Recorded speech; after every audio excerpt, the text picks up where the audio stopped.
Zee 24 तास एक पाऊल पुढे। पुण्यातील मुळशी धरणाच्या परिसरातल्या ताम्हणी या घाटात झाडांची बेसुमार अशी कत्तल आणि डोंगर पोखरण्याचं काम सुरू असल्याचा धक्कादायक प्रकार झी 24 तासनं उघडकीस आणला। विशेष म्हणजे हा परिसर मुख्यमंत्र्यांनी नुकताच अभयारण्य म्हणून घोषित केलेला आहे। या घोषणेला काही दिवस होत नाहीत तोवरच या परिसरातील जैवविविधतेवर घाला घातला जातोय। समृद्ध वनसंपदेवर कुऱ्हाड चालवली जाते। सह्याद्रीच्या लचके तोडीचा हा खास रिपोर्ट। सह्याद्रीच्या कुशीत वसलेला हा मुळशी धरणाचा विस्तीर्ण जलाशय आणि चहूबाजूने असलेल्या या सह्याद्रीच्या रांगा, त्यावरील ही समृद्ध वनसंपदा, त्यामुळेच मुख्यमंत्र्यांनी इको सेन्सिटिव्ह म्हणून जाहीर केलेला हा परिसर। परंतु या परिसरात बेसुमार वृक्षतोड सुरू आहे। त्याचबरोबर सुरू आहे सह्याद्री फोडण्याचं काम। पुण्याच्या मुळशी तालुक्यातील शिरवली गाव, मुळशी धरणालगत वसलेलं या गावाच्या हद्दीतील डोंगरावरील ही दृश्य।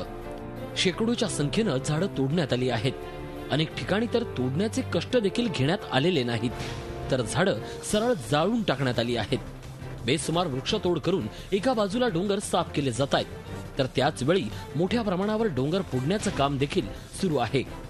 डोंगर फोडून रस्ते बनवले जात आहेत, डोंगर सपाट केले जात आहेत। आता हा दुसरा प्रकार पहा। मुळशी तालुक्यातीलच वळणे गाव, मुळशी जलाशयालगतच इथेही तोच प्रकार। झाडांची कत्तल, डोंगरही फोडण्यात आलाय। डोंगर फोडण्याचा इथला प्रकार मात्र वेगळा आहे। फक्त डोंगरावरील मातीचं उत्खनन करण्यात आलेलं नाही, तर थेट डोंगराच्या खडकालाच हात घातलेला आहे। ब्लास्टिंग करून डोंगरातील खडक फोडण्यात आल्याचा आरोप स्थानिक लोक करतायत। वळणे गावाच्या पाठीमागे बघितला, हा एवढा मोठा डोंगर खणलेला आहे। कोणाची परवानगी न घेता, काय न घेता डोंगर खोदलाय। पुढे तिथं कमीत कमी इतकी मोठ्या प्रमाणात वृक्षतोड चालू केलेली शिरवली गावामध्ये। शिरवली गावामध्ये शिळीम रोडला कमीत कमी 400-500 एकर मध्ये झाडं पार जमीनदोस्त करून टाकलेली। कत्तल करण्यात आलेली झाडं काही साधी झाडं नाहीयेत, तर त्यामध्ये अनेक औषधी आणि दुर्मिळ वनस्पतींचा समावेश आहे। बेसुमार वृक्षतोडीचा पहिला फटका परिसरातील वन्यजीवांना आणि पक्ष्यांना बसणार आहे। डोंगर फोडून सपाट केले जात आहेत, त्यावर रस्ते बनवले जात आहेत। उद्या डोंगर जमीनदोस्त करून इमारती उभ्या राहतील अशी भीती इथल्या लोकांना वाटते आहे। निसर्गाचं जतन केलं पाहिजे। निसर्गाची वृक्षतोड, डोंगरफोड ही केलीच नाही पाहिजे। ही जर सतत अशी करत राहिलो तर आताच दुष्काळ चालू आहे, पाण्याचे प्रॉब्लेम चालू आहेत। ह्याच्यामुळे तुमचा पाऊस थांबणार नाही, ढग पुढे निघून जाणार। त्यामुळे लवकरात लवकर काम थांबवा अशी आमची इच्छा आहे। हा सर्व प्रकार निदर्शनास आणला तो स्थानिक लोकांनी। महसूल आणि वन विभागाकडे त्यांनी तक्रारी देखील केल्या, मात्र सहजासहजी सामान्य नागरिकांच्या तक्रारीची दखल घेईल ती सरकारी यंत्रणा कसली। झी 24 तासनंही वन आणि महसूल विभागाच्या संबंधित अधिकाऱ्यांशी संपर्क साधला, मात्र माहिती घेऊन सांगतो अशी मोघम उत्तरं।